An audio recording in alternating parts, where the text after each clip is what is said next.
सो dear students, hydrocarbon chapter में कुल मिलाकर 4 टॉपिक्स को हमें डिस्कस करना है। Alkane, alkene, alkynes and aromatic hydrocarbon. तो सबसे पहले टॉपिक हमने लिया है एल्केन। तो एल्केन में आज हम डिस्कस करेंगे physical properties and its preparation. तो फिजिकल प्रॉपर्टी चाहे किसी भी x y z functional group की हो, हमें हमेशा उसमें नेचर ऑफ बॉन्ड को पहले देखना होता है कि आखिर एल्कोहल है या एल्डिहाइड है या कीटोन या कार्बोक्सिलिक है या साइनाइड है, उसमें नेचर ऑफ बॉन्ड क्या है। तो एल्केन की जब हम बात करते हैं, तो एल्केन की जब हम होमोलोगस सीरीज अगर कंसीडर करें, methane, this is ethane, propane and butane and so on, ऐसे चलता रहेगा। तो यहां पर ये जो होमोलोगस सीरीज है, मिथेन, इथेन, प्रोपेन, ब्यूटेन, इसमें हर बार एक CH2 एक्स्ट्रा एक्यूमुलेट होता जा रहा है। हर बार एक CH2, यानी जो मोलर मास है एक होमोलॉग से नेक्स्ट होमोलॉग तक, वो 14 यूनिट इंक्रीज हो रहा है। 14 यूनिट, क्योंकि देखिए एक कार्बन इंक्रीज हो रहा है और 2 हाइड्रोजन, एक कार्बन 2 हाइड्रोजन, यानी कुल मिलाकर 14 यूनिट जो मोलर मास है वो इंक्रीज हो रहा है from first homolog to next homolog. चलिए, तो methane, ethane, propane, butane, pentane, hexane, heptane and so on. अगर हम बात करें एल्केन्स की, तो इसमें आप देखेंगे केवल आपको 2 ही तरह के बॉन्ड दिखाई देते हैं, CC bond and CH bond. Carbon carbon bond और कार्बन हाइड्रोजन बॉन्ड, इस इन दोनों के अलावा कोई भी तीसरी कैटेगरी का बॉन्ड नहीं है। तो इन दोनों बॉन्ड का अगर हम नेचर देखें, तो यहां तो इलेक्ट्रोनेगेटिविटी का जो डिफरेंस है वो बिल्कुल जीरो है और यहां पर भी ऑलमोस्ट जीरो है। तो दोनों ही बॉन्ड को हम एक नॉन पोलर बॉन्ड मानकर चलते हैं। नॉन पोलर बॉन्ड है कौन कौन से? कार्बन कार्बन और कार्बन हाइड्रोजन। अब क्योंकि पूरे एल्केन में 2 ही तरह के बॉन्ड हैं और दोनों ही बॉन्ड नॉन पोलर हैं, तो हम इससे इस बात को घोषित कर देते हैं कि पूरा का पूरा जो एल्केन्स है वो नॉन पोलर होता है, यानी alkanes are the non polar hydrocarbon. जी हाँ, alkanes are the non polar hydrocarbon. चलिए ठीक है, बहुत अच्छी बात है। इसका मतलब ये हुआ कि अगर एल्केन नॉन पोलर है, तो नॉन पोलर होने का मतलब ये होगा कि ये किसमें डिसॉल्व होगा? केमिस्ट्री की कहावत होती है लाइक डिसॉल्व लाइक, यानी polar dissolve polar, non polar dissolve non polar. तो एल्केन्स क्योंकि नॉन पोलर होते हैं, बहुत लेस रिएक्टिव होते हैं, इसलिए इनको पैराफिन्स भी कहा जाता है, low affinity, low reactivity, and they are insoluble in water. Alkanes को हम पैराफिन्स भी बोलते हैं। सो alkanes are insoluble in water. Alkanes are insoluble in polar solvent, वो चाहे वाटर हो, अल्कोहल हो। alkanes insoluble in polar solvent। अच्छा जी, चलिए, तो फिर किस में डिसॉल्व होंगे? तो ये डिसॉल्व हो सकते हैं, सोल्यूबल होंगे इन non polar solvent. Non polar solvent में ये डिसॉल्व होंगे, जैसे कि नॉन पोलर सॉल्वेंट जैसे कि हमारा प्यारा बेंजीन, कार्बन टेट्राक्लोराइड, राइट, टॉलीन, इस तरह के कंपाउंड में हम एल्केन को डिसॉल्व कर सकते हैं। क्योंकि देखिए लाइक डिसॉल्व लाइक है ना, किसी को तमिल लैंग्वेज आती है, दूसरे बंदे को तमिल आती है, तो दोनों आपस में इंटरेक्ट करेंगे। लेकिन अपना नॉर्थ इंडियन साउथ इंडियन के साथ इंटरेक्ट इजीली नहीं कर पाएगा, क्योंकि एक लैंग्वेज का बैरियर है, दोनों का नेचर अपोजिट है। एक को मलयालम आती है, एक को हिंदी आती है, कॉमन लैंग्वेज दोनों को नहीं आती, तो दोनों इंटरेक्ट कैसे करेंगे? सो लाइक डिसॉल्व लाइक का कॉन्सेप्ट चलता है, polar dissolve in polar and non polar dissolve in non polar, non polar dissolve in non polar, right. So अब हम अगर इन्हें और आगे लेके चले, इनकी फिजिकल और केमिकल प्रॉपर्टीज को, तो देखिए ये तो हमें समझ में आ गया कि ये नॉन पोलर हैं, पानी में डिसॉल्व नहीं होंगे, और ये डिसॉल्व होंगे किसमें? नॉन पोलर सॉल्वेंट में। चलिए, बहुत अच्छी बात है। लेकिन लेकिन देखिए अगर हम methane, then ethane, propane and then butane, अगर हम एक होमोलोगस सीरीज की बात कर रहे हैं तो लगातार आप देखेंगे कि यहां पर मॉलिक्यूल की जो रेडियस है बढ़ती जा रही है, सरफेस एरिया बढ़ रहा है। और सरफेस एरिया बढ़ेगा तो कौन सी फोर्स होती है जो सरफेस एरिया पे डिपेंड करती है? दैट इज वेन डर वाल फोर्स। और क्योंकि ये मॉलिक्यूल नॉन पोलर होते हैं तो दो नॉन पोलर मॉलिक्यूल के बीच में इट इज द वेन डर वाल फोर्स ऑफ अट्रैक्शन। दो नॉन पोलर मॉलिक्यूल के बीच में वेन डर वाल फोर्स ऑफ अट्रैक्शन होती है, that do depends upon the surface area of the molecule. अब यहां पर क्या हो रहा है, मोलर मास तो लगातार इंक्रीज हो रहा है, बहुत अच्छी बात है। सरफेस एरिया भी लगातार इंक्रीज हो रहा है क्योंकि मॉलिक्यूल की रेडियस बढ़ रही है। तो वेंडरवॉल फोर्सेस भी तो लगातार इंक्रीज होंगी। वेंडरवॉल फोर्सेस का जो मैग्नीट्यूड है वो लगातार बढ़ेगा, यानी दो मॉलिक्यूल के बीच की जो अट्रैक्शन है वो बढ़ती जाएगी। देखो आप इस बात को समझ लीजिएगा कि ये बॉन्ड और ये बॉन्ड ये स्ट्रॉन्ग नहीं हो रहे हैं, दो मॉलिक्यूल के बीच की अट्रैक्शन स्ट्रॉन्ग हो रही है। ठीक है ना, जैसे जैसे मॉलिक्यूल बड़े होते जा रहे हैं उनका मोलर मास बढ़ता जा रहा है, मॉलिक्यूल्स के बीच की अट्रैक्शन स्ट्रॉन्ग हो रही है। It is the intermolecular force of attraction among the non polar molecules. So when डर वाल फोर्सेस बढ़ रही है, इसका मतलब साफ है कि inter molecular force of attraction among the molecule वो बढ़ती जा रही है। इसका मतलब है मेल्टिंग पॉइंट या जो बॉइलिंग पॉइंट होगा वो भी डेफिनेटली बढ़ता चला जाएगा। अब देखिए सबसे कम फोर्स ऑफ अट्रैक्शन कहां दिखाई देती है? Solid, liquid, gas. सबसे कम फोर्स ऑफ अट्रैक्शन अगर कहीं होती है तो that is among the gaseous molecule. सबसे कम फोर्स ऑफ अट्रैक्शन है तो सबसे छोटे molecule methane, ethane, propane type के छोटे मॉलिक्यूल हैं। तो अगर हम एट रूम टेम्परेचर की बात करें या मैं इनकी अगर फिजिकल स्टेट की बात करूं तो आप देखेंगे कि कार्बन नंबर 1 से लेकर 4 तक यानी मिथेन, इथेन, प्रोपेन और ब्यूटेन एट रूम टेम्परेचर कहीं ना कहीं ये सभी गैसियस स्टेट में एग्जिस्ट करते हैं। रूम टेम्परेचर पे ये सभी गैसियस फॉर्म में होते हैं। लेकिन पेंटेन से लेकर 17 तक जाते जाते क्योंकि मॉलिक्यूल का साइज बढ़ रहा है, सरफेस एरिया बढ़ रहा है, वेन डर वाल फोर्स ऑफ अट्रैक्शन बढ़ेगी तो कहीं ना कहीं अट्रैक्शन बढ़ने से वो लिक्विड की फॉर्म में एग्जिस्ट करने लगेंगे। और यहाँ देखिए अब ये 18 साल के हो गए हैं तो 18 साल के होने पे अब ये बिल्कुल सॉलिड। तो 18 एंड अबव जो भी होते हैं वो फिजिकल स्टेट में सॉलिड की तरह बिहेव करते हैं रूम टेम्परेचर पर। चलिए ये तो बात तय हो गई। लेकिन अगर कोई हमसे पूछे कि यार मिथेन गैस क्या पानी में डिसॉल्व होगी, इथेन गैस क्या पानी में डिसॉल्व होगी? अरे भाई कैसे डिसॉल्व होगी? पानी पोलर है, मिथेन, इथेन, प्रोपेन, ब्यूटेन ये सब नॉन पोलर है। पोलर नॉन पोलर में कोई इंटरेक्शन नहीं होती तो they are insoluble in water. चलिए बात समझ में आ गई हमें कि जैसे जैसे मोलर मास बढ़ेगा, सरफेस एरिया बढ़ेगा, वेंडर वॉल फोर्सेस बढ़ेगी, मॉलिक्यूल्स की आपस में अट्रैक्शन बढ़ेगी तो वो गैस से लिक्विड, लिक्विड से सॉलिड होते जा रहे हैं। और मेल्टिंग और बॉइलिंग पॉइंट क्योंकि दो मॉलिक्यूल के बीच की कहानी होती है, वो बॉन्ड स्ट्रॉन्ग होता जा रहा है तो मेल्टिंग और बॉइलिंग पॉइंट बढ़ता चला जाएगा। चलिए ये बात भी हमें समझ में आ गई। लेकिन अगर हम आइसोमेरिक की बात करें, इन आइसोमेरिक एल्केन्स की अगर अपन बात करें तो यहां देखें अगर हम ये लिया मैंने pentane, this is an pentane, this is isopentane, this is isopentane and now it is neopentane. चलिए बहुत बढ़िया बात। अब इसको देखिए यहां पर इन तीनों का मोलर मास सेम है क्योंकि तीनों आइसोमर हैं।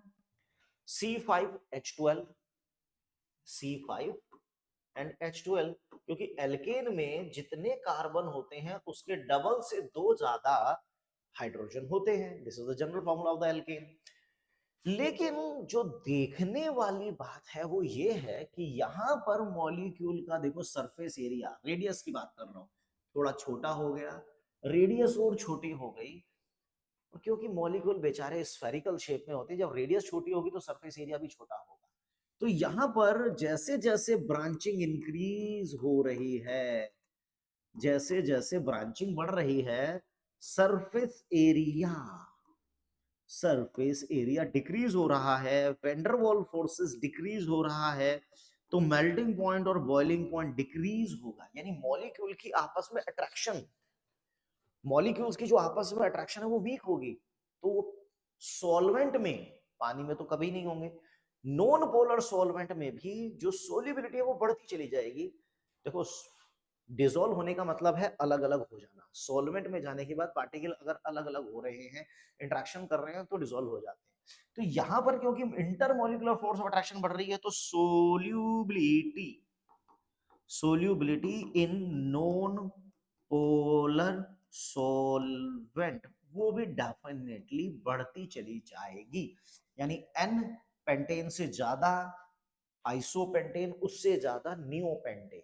चलिए, अब जैसी फिजिकल प्रॉपर्टी एल्केन की है, लगभग लगभग वैसी ही सभी हाइड्रोकार्बन की देखने को मिलेगी, whether belongs to alkane, alkene, alkyne, whatever be the category. चलिए, तो इस फिजिकल प्रॉपर्टीज के बाद अब हम आते हैं अपने काम के टॉपिक पर, that is preparation, preparation of alkene. अब इस एल्केन की जो भी प्रिपरेशन है, काफी सारी प्रिपरेशन है, बट हम सबसे पहले लेंगे हाइड्रोजिनेशन, हाइड्रोजिनेशन। देखिए, इसको पहले जरा नाम को समझते हैं, हाइड्रोजिनेशन का मतलब क्या है। देखिए, हाइड्रोजिनेशन का मतलब है एडिशन ऑफ हाइड्रोजन, हाइड्रेशन यानी एडिशन ऑफ वाटर, हेलोजिनेशन यानी एडिशन ऑफ हेलोजन। तो हाइड्रोजिनेशन का मतलब भी क्या है, addition of hydrogen, addition of hydrogen. लेकिन एक कमाल की बात है कि हाइड्रोजन आखिर ऐड कहां करोगे, हम हाइड्रोजन वहां ऐड करेंगे जहां पर हाइड्रोजन की कमी होगी, जहां पर हाइड्रोजन की कमी होगी। अगर कमी ही नहीं है कहीं पर, तो हम हाइड्रोजन वहां ऐड नहीं कर सकते। देखिए, एल्केन होते हैं सैचुरेटेड हाइड्रोकार्बन, एल्केन सैचुरेटेड है, एल्केन में कभी भी कुछ भी आप ऐड नहीं कर सकते।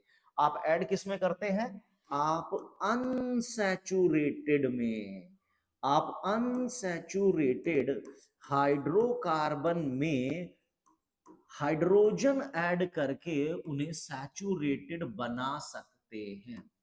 यस, अनसैचुरेटेड का मतलब होता है जहां डबल ट्रिपल बॉन्ड हो, लाइक एल्कीन हो या एल्काइन हो या इवन साइक्लो हो, इवन साइक्लो में भी आप हाइड्रोजन ऐड कर सकते हैं, somewhere they belongs to unsaturated category. देखिए, एल्कीन, एल्काइन और साइक्लो, इन तीनों में कहीं ना कहीं हाइड्रोजन की डेफिशिएंसी होती है। हाइड्रोजन की डेफिशिएंसी को हाइड्रोजन ही तो दूर करेगा। अगर हम हाइड्रोजन को ऐड कर रहे हैं अनसैचुरेटेड हाइड्रोकार्बन में, ताकि हम उनको सैचुरेटेड हाइड्रोकार्बन में कन्वर्ट कर लें, that process is called hydrogenation. ठीक है जी, एडिशन ऑफ हाइड्रोजन। तो इसमें देखिए, ये मैंने लिया एल्कीन, इथीन लिया, इसमें हम हाइड्रोजन ऐड कर रहे हैं इन the presence of, in the presence of, किसकी प्रेजेंस में हम ऐड कर रहे हैं, हम ऐड कर सकते हैं हाइड्रोजन को इन द प्रेजेंस ऑफ निकम्मे, पढ़ले, पट्टे, निकम्मे, पढ़ले, पट्टे। ठीक है, इन तीनों में से कोई एक, तीनों नहीं, तीनों में से कोई एक at around 550 degree Celsius, rough idea है। तो निकल, प्लैटिनम या पैलेडियम, ये एक कैटालिटिक सरफेस प्रोवाइड करते हैं, कैटालिस्ट का काम ही होता है सरफेस को प्रोवाइड करना, और हाइड्रोजन को हम यहां पर ऐड करते हैं। लेकिन आप इसको देखिए, जहां पर भी आपका डबल बॉन्ड होगा या ट्रिपल बॉन्ड होगा, वहां पर हम हाइड्रोजन को ऐड कर सकते हैं। देखिए, दिस इज CH2, CH2। इसको मैं समझाता हूं आपको, इसमें क्या करते हैं, एक बॉन्ड को आप हटा दीजिए, एक बॉन्ड में से दोनों इलेक्ट्रॉन को अलग अलग कर दो, एक इलेक्ट्रॉन इस भाई साहब को दे दो, एक इस भाई साहब को दे दो। ठीक है, अब आया H2, दिस इज H2। हम इसमें भी क्या करते हैं, एक इलेक्ट्रॉन इसको दे देते हैं, एक इसको दे देते हैं, ये एक बनेगा H डॉट, एक बनेगा दूसरा CH डॉट। अब हम इन दोनों की सगाई करा देते हैं, इसकी इसके साथ सेटिंग करते हैं, इसकी इसके साथ सेटिंग करते हैं, then you will get ethane, ethane. देखिए, जहां पर हाइड्रोजन की डेफिशिएंसी थी, वहीं पर हमने हाइड्रोजन को ऐड कर दिया। ये हमारे लिए कैटालिटिक रोल प्ले करेंगे, कैटालिस्ट का रोल प्ले करेंगे। Basically they are providing their surface. देखिए CH3 CH double bond CH2 hydrogen in the presence of nickel. तो जहां पर डबल बॉन्ड है वहां पर हम हाइड्रोजन को ऐड कर देते हैं। चलिए बहुत अच्छा हो गया, ये तो हो गया हाइड्रोजिनेशन। प्रोपीन कन्वर्ट हो गया हमारा प्रोपेन में, प्रोपीन टू प्रोपेन, तो दिस इज हाइड्रोजिनेशन। लेकिन ऐसा नहीं है कि हाइड्रोजिनेशन हम केवल एल्कीन में कर रहे हैं ना। देखो एल्कीन में एक डबल बॉन्ड है, लेकिन एल्काइन में जो एक ट्रिपल बॉन्ड होता है it is equivalent to two double bond. जी हाँ, एक ट्रिपल बॉन्ड दो डबल बॉन्ड के बराबर होता है। अगर मैं इसमें हाइड्रोजन का एक मोल ऐड करता हूं पहले, तो ट्रिपल बॉन्ड जाएगा डबल में, और डबल में फर्दर हम यही काम कर दें तो वो चला जाएगा सिंगल में।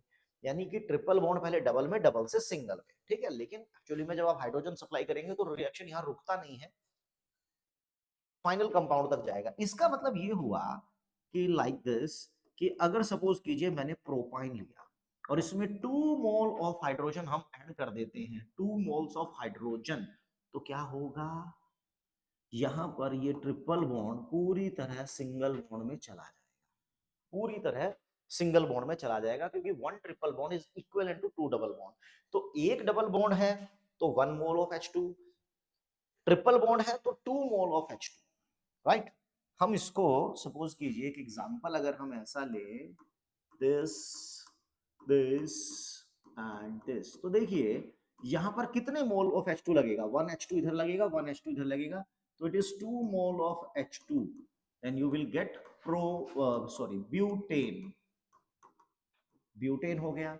इसी तरह से अगर हम साइक्लो कंपाउंड में भी हाइड्रोजन ऐड कर दे, देखो 1 डबल बॉन्ड और 1 रिंग ये दोनों इक्वल होते हैं। एक डबल बॉन्ड अगर किसी 3 कार्बन की चेन में है तो it can be written as in the form of a ring, उसको हम रिंग की फॉर्म में भी रिप्रेजेंट कर सकते हैं। कैसे, कहते सर जी ऐसा कैसे, देखो बेटा ऐसे कि जो प्रोपीन है, दिस इज प्रोपीन, इसमें 3 कार्बन है और 6 हाइड्रोजन है। अगर मैं इसका DU कैलकुलेट करूंगा तो DU होता है जितने कार्बन है उसका double minus hydrogen upon 2 plus 1, तो यहां पर आ गया 1। यानी इसमें एक डबल बॉन्ड है या एक रिंग है। तो इस रिंग में जब आप हाइड्रोजन ऐड करेंगे तो भाई ये आ गया अपने प्रोपेन में, तो दिस इज ऑल्सो हाइड्रोजिनेशन, ठीक है। अच्छा चलिए, अब अगर हम बात करें, सपोज कीजिए अगर कहीं पर इस तरह से आपको सिस्टम नजर आ रहा है और आप इसमें 1 मोल H2 ऐड कर रहे हैं, 1 मोल, तो ये 1 मोल ऑफ H2 कहां ऐड होगा, उस डबल बॉन्डेड कार्बन पर जहां पर स्टेरिक हिंड्रेंस कम है, या उस डबल बॉन्डेड कार्बन पर जहां पर स्टेरिक हिंड्रेंस ज्यादा है। कहां पर होगा, अगर हमें कोई एक सेलेक्टिव रिडक्शन करना हो, सेलेक्टिव हाइड्रोजिनेशन करना हो, तो कहां पर होना चाहिए सेलेक्टिव हाइड्रोजिनेशन, हमें अगर करना हो तो कहां होगा। देखो सीधी सी बात है, रिएक्शन कहां भागना चाहता है, रिएक्शन उधर भागना चाहता है जहां पर अटैक करने के लिए स्पेस मिले, इवन जो प्रोडक्ट मिले वो बहुत ज्यादा स्टेबल मिले। अब अपने पास दो बातें हैं, या तो हम इस डबल बॉन्ड को हाइड्रोजिनेट कर दें या हम इस डबल बॉन्ड को हाइड्रोजिनेट कर दें। हम ऐसा करते हैं दोनों को बना लेते हैं, जो स्टेबल प्रोडक्ट होगा वही हमारा आंसर होता है। देखिए भीड़ हमेशा स्टेबिलिटी की तरफ भागती है। सपोज कीजिए मैंने एक्स प्रोडक्ट बनाया, if I hydrogenate this particular double bond, तो मैं बनाता हूं यहां पर ये एल्केन बना लिया। तो अब इस एल्केन को हमने बना लिया, अगर हमने इस डबल बॉन्ड को हाइड्रोजिनेट किया जिस पर स्टेरिक हिंड्रेंस कम है, जिस पे क्राउडेड कम है, वाई प्रोडक्ट, अगर हम इस डबल बॉन्ड को हाइड्रोजिनेट कर दें, ओ नो ये मैंने क्या कर दिया, ये मैंने बहुत ही गलत कर दिया, शुक्र है नजर आ गया मुझे पहले ही। चलिए ठीक है, अगर हम इस पर्टिकुलर डबल बॉन्ड को रिड्यूस कर दें तो हमें कुछ इस प्रकार का एल्केन मिलेगा। देखिए, दोनों में से जो ज्यादा स्टेबल है समझ लीजिए वही सत्य है, वही बनेगा। एल्कीन की स्टेबिलिटी हमेशा एक्सप्लेन की जाती है on the basis of hyperconjugation. Alkene, carbocation and free radical, इन तीनों की स्टेबिलिटी हाइपर कॉन्जुगेशन के बिहाफ पर होती है। तो यहां पर हम हाइपर कॉन्जुगेशन अगर लगाएं तो 2 इधर से, 3 इधर से और 3 इधर से, 8 हाइपर कॉन्जुगेशन या 8 अल्फा हाइड्रोजन भी आप कह सकते हैं। और यहां पर केवल 2 हाइपर कॉन्जुगेशन है या 2 अल्फा हाइड्रोजन है, तो definitely x is more stable. यानी हम उस डबल बॉन्ड को हाइड्रोजिनेट करेंगे जिसके पास स्टेरिक हिंड्रेंस कम है। यहाँ पे अटैक आसानी से हो सकता है, लेकिन यहाँ पे अटैक करना मुश्किल है क्योंकि 2 बड़े बड़े ग्रुप लगे हुए हैं। देखो, आपने देखा होगा कई बार कि किसी एक्स वाई जेड नेता के ऊपर हमला हो गया, चुनाव की कंपेनिंग चल रही थी और कोई आया माला पहनाने के लिए और 2-4 चांटे लगाकर चला गया। क्यों? क्योंकि उस नेता के आसपास सिक्योरिटी कम थी, तो उस पर अटैक करना आसान हो गया। लेकिन आप देखते हैं कोई एक ऐसा नेता है जिसके आसपास बड़े ही Z+ जिसको सिक्योरिटी मिली हुई है, उसके आसपास कमांडो चल रहे हैं, तो उस पर अटैक करने का आप सोच भी नहीं सकते। स्टेरिक हिंड्रेंस बहुत ज्यादा है तो अटैक नहीं होगा। जहां स्टेरिक हिंड्रेंस कम होगी उसी पर अटैक की प्रोबेबिलिटी ज्यादा होगी। तो यहां पर हम इस डबल बॉन्ड को हाइड्रोजिनेट कर देंगे। ओके, तो ये था सेलेक्टिव, यानी हमें उस डबल बॉन्ड को हाइड्रोजिनेट करना है जिसपे हाइड्रोजनेशन के बाद ज्यादा स्टेबल एल्कीन बन सके, राइट? या जिसके पास स्टेरिक हिंड्रेंस कम है हम उसको हाइड्रोजिनेट कर देंगे। अगर हम इसमें रेट ऑफ हाइड्रोजिनेशन की बात करें कि यार रेट ऑफ हाइड्रोजिनेशन किसका ज्यादा फास्ट होगा, एल्कीन का ज्यादा फास्ट होगा या एल्काइन का ज्यादा फास्ट होगा? कहां पर हाइड्रोजिनेशन फास्ट हो सकता है, कहां पर हाइड्रोजिनेशन फास्ट हो सकता है? देखो, अब इसमें क्या है, वही बात आ गई स्टेरिक हिंड्रेंस कि रिएक्शन किसमें जल्दी फास्ट होगा, किसमें एकदम स्पीड अप पकड़ता है। देखो, दोनों में ही रिएक्शन एल्केन पर जाकर रुकेगा, सेम टाइप ऑफ एल्केन दोनों में मिलेगा, दोनों में number of carbon atom same है। लेकिन बच्चे ये सोच सकते हैं कि इसमें तो पहले इथीन आएगा, इथीन के बाद इथेन, और इसमें इथीन से इथेन। हमें ये देखना है पहला स्टेप किसमें फास्ट है, ठीक है? अब यहां पर अगर हम कार्बन की बात करें तो यहां पर स्ट्रक्चर कुछ कुछ इस प्रकार का है, क्योंकि ये कार्बन हमारा sp2 हाइब्रिड है, sp2 हाइब्रिड है और ट्रायंगुलर प्लानर टाइप का है। लेकिन ये जो भाई साहब हैं हमारे, ये तो sp हाइब्रिडाइज्ड है, लीनियर शेप है, सरफेस एरिया ज्यादा मिल रहा है अटैक करने के लिए, और ये हमारा ट्रायंगुलर प्लानर है। तो जहां पर आपको लग रहा है कि मैदान खाली है, फटाक से अटैक हो सकता है, तो फटाक से हाइड्रोजन वहीं पर जाकर ऐड हो जाएगा। तो इसीलिए जो ट्रिपली बॉन्डेड कंपाउंड है उनमें हाइड्रोजिनेशन डबल बॉन्डेड कंपाउंड के कंपैरेटिवली फास्ट होगा। पहला स्टेप बहुत तेजी से हो जाएगा क्योंकि सरफेस एरिया यहां पर अटैक करने के लिए ज्यादा अवेलेबल है, यहां पर थोड़ा कम है ना, क्योंकि इधर से कुछ एरिया हाइड्रोजन हाइड्रोजन हाइड्रोजन रोक रहे हैं, ठीक है ना? यहाँ पर बेचारा एक हाइड्रोजन है, वो भी सविनय निवेदन मुद्रा में खड़ा हुआ है साइड में, तो यहाँ पर अटैक कंपैरेटिवली इसके फास्ट होगा। चलिए, वेरी गुड। अब हम ये तो समझ गए कि हाइड्रोजिनेशन क्या है, एडिशन ऑफ हाइड्रोजन को हमने हाइड्रोजिनेशन किया। लेकिन अब इसके पीछे की थोड़ी सी स्टीरियो केमिस्ट्री को भी समझना पड़ेगा कि यहां पर जो एडिशन हम कर रहे हैं, जो भी हमने एडिशन किया है हाइड्रोजन का इन द प्रेजेंस ऑफ निकल वगैरह, ये किस तरह का हाइड्रोजिनेशन है? क्योंकि जो एडिशन होता है वो 2 तरह का होता है, सिन और एंटी। जो एडिशन होता है वो जनरली 2 तरह का होता है, सिन एडिशन और एंटी एडिशन। देखो, जब दोनों हाइड्रोजन सेम साइड से अटैच होंगे, जब दोनों हाइड्रोजन सेम साइड से अटैच होते हैं तो सिन होता है। लेकिन अगर दोनों ही हाइड्रोजन अपोजिट डायरेक्शन में अटैच हो रहे हैं तो एंटी। मतलब मैं इसको ऐसे समझा सकता हूं लाइक दिस। इसमें हमने हाइड्रोजन ऐड किया और ये हाइड्रोजन, दोनों के दोनों हाइड्रोजन सेम साइड से अटैच हो गए, दोनों ही हाइड्रोजन सेम साइड से अटैच हुए, तो this is called syn addition. लेकिन अगर हाइड्रोजन ऐड होते हैं अपोजिट अपोजिट साइड से, मतलब एक मान लो इधर से मैंने दिखाया और एक मैंने इधर से दिखाया, तो this is called anti addition. Syn addition और एंटी एडिशन, दो तरह का एडिशन होता है, एडिशन रिएक्शन। लेकिन जो हाइड्रोजनेशन होता है it is basically syn addition. जो हाइड्रोजनेशन है हमारा वो एक सिन एडिशन कैटेगरी में काउंट किया जाता है। अब देखिए कैसे। अब क्योंकि हम यहां पर कोई ना कोई तो कैटालिस्ट प्रोवाइड करते हैं, आइदर निकल, प्लैटिनम या पैलेडियम, कोई ना कोई हम सब प्रोवाइड करते हैं। हाइड्रोजन इसकी सरफेस पर जब एड्सॉर्ब होता है, दिस इज, सपोज कीजिए ये कैटालिटिक सरफेस है, दिस इज कैटालिटिक सरफेस।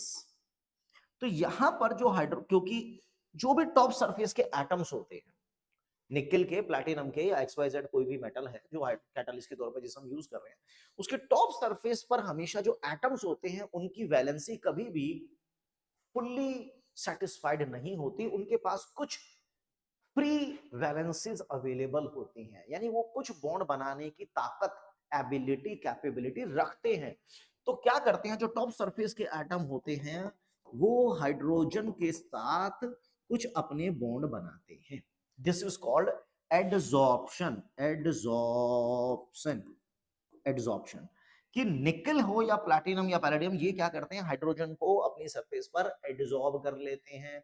जब हाइड्रोजन की सरफेस पे एडजॉर्ब हो जाता है तो उसके बाद, यानी एक सरफेस प्रोवाइड कर दी कैटालिस्ट ने कि हाइड्रोजन आया, अब वो एल्कीन के साथ बॉन्ड बनाएगा और कैटालिस्ट बाद में अपने आप को अलग कर देगा कि भाई देखो मैंने कुछ नहीं किया, मैंने तो सिर्फ एक सरफेस प्रोवाइड की।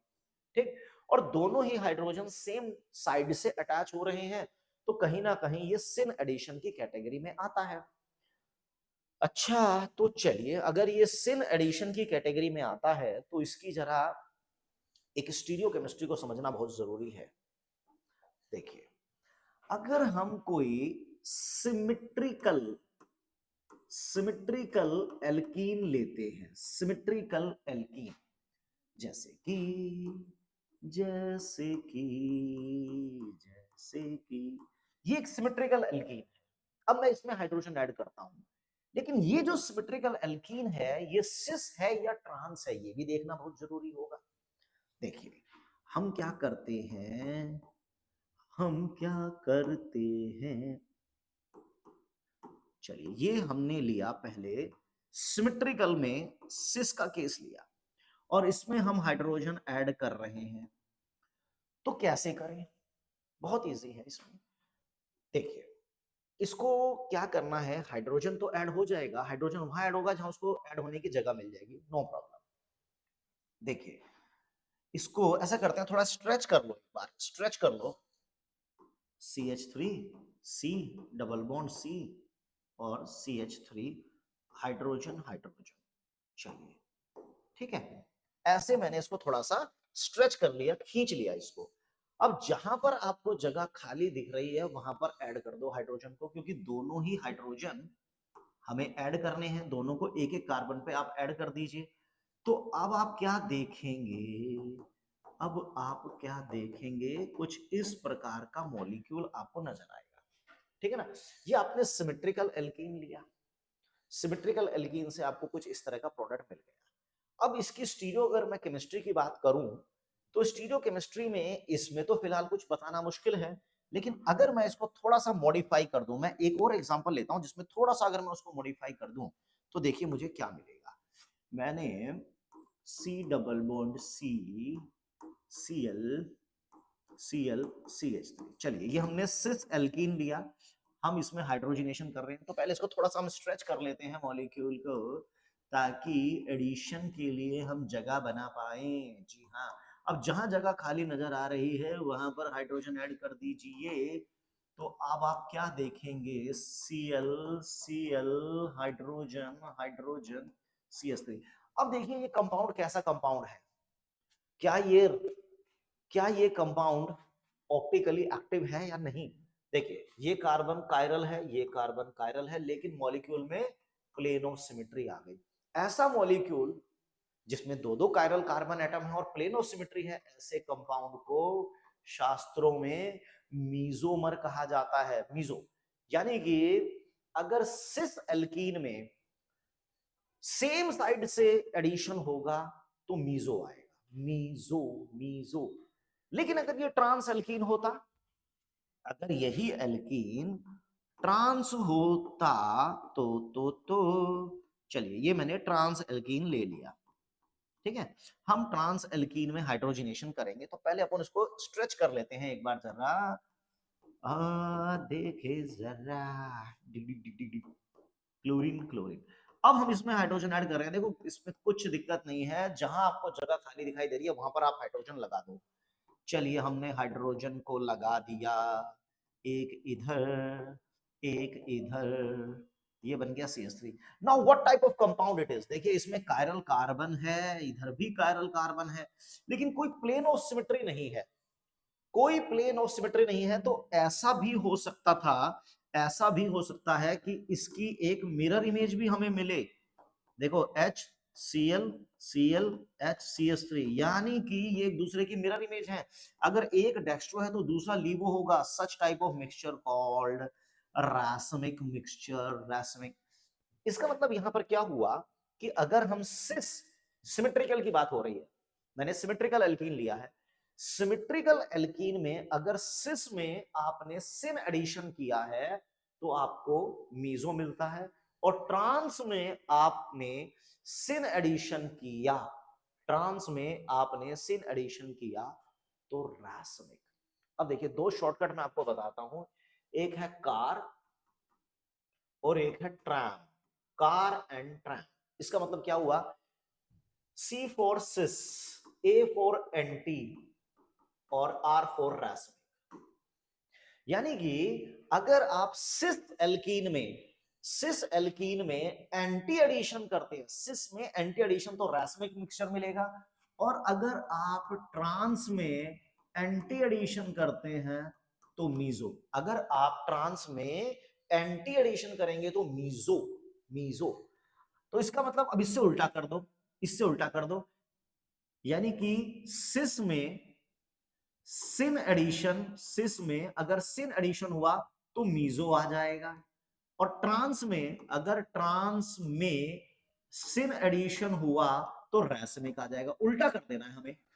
रैसमिक का उल्टा मैंने मीजो मान लिया है, मीजो का उल्टा मैंने रैसमिक मान लिया है, सिन का उल्टा मैंने एंटी, एंटी का उल्टा मैंने सिन मान लिया है। तो देखिए, तो यहां पर वही तो बताया गया है कि ट्रांस में अगर सिन एडिशन हो रहा है, ट्रांस में सिन एडिशन है तो प्रोडक्ट क्या होंगे? रासमिक बनेंगे। लेकिन अगर सिस में आपने सिन एडिशन किया तो मीजो मीजो। लेकिन ये कहानी किसके लिए है? ये कहानी, my dear students, symmetrical alkene के लिए है। सिमेट्रिकल। अगर ये एसिमेट्रिकल होता, इफ इट इज एसिमेट्रिकल, अगर कोई एल्कीन हमारा एसिमेट्रिकल है, लाइक पेंटटूइन ले लेते हैं, ठीक है, दिस इज पेंटटूइन। अब हम इसमें सिस लें या ट्रांस लें, जो मर्जी लें भाई, क्या फर्क पड़ता है? देखिए, CH3H, ठीक है, H, और ये हो गया इथाइल। इथाइल को ET लिख देते हैं हम। अब यहां पर मैं हाइड्रोजनेशन करूंगा तो फिर से हाइड्रोजन हाइड्रोजन ऐड हो जाएगा, लेकिन लेकिन प्रॉब्लम ये है कि इसमें स्टीरियो का पता नहीं चलेगा। स्टीरियो के लिए हमें क्या करना चाहिए? हमें कुछ डिफरेंट करना पड़ेगा, like Cl double bond Cl, इस टाइप से हमें कुछ करना चाहिए अगर हमें स्टीरियो केमिस्ट्री को समझना है। तो मैंने क्या किया, चलिए हम इसको जरा एक बार फिर से वही करते हैं जो अब तक हम करते हैं, थोड़ा स्ट्रेच कर देते हैं। C डबल बॉन्ड CET, दोनों क्लोरो सेम साइड है तो सेम साइड लिख लीजिए इनको। ये सिस हो रहा है। अब हाइड्रोजनेशन करना है, वो भी सिन एडिशन करना है, तो जहां जगह खाली दिखाई दे वहां ऐड कर दो, ठीक है। तो चलिए, ClH CH3 ClH इथाइल। अब इस मॉलिक्यूल को देखिए, इसमें कहीं पर भी आपको प्लेन ऑफ सिमेट्री नहीं दिखेगी। एक ऐसा प्लेन जो मॉलिक्यूल को दो इक्वल पार्ट में डिवाइड कर दे, यानी कि उसमें प्लेन ऑफ सिमेट्री हो, इसमें ऐसा नहीं है। ये हमेशा ही आपको एक रैसमिक देगा। It always produce racemic. ये आपको हमेशा रैसमिक देगा, चाहे आप यहां पर सिस ले या ट्रांस ले। देखो मैंने यहां पे सिस लिया, अब मैं ट्रांस लेके भी करूं अगर इसको,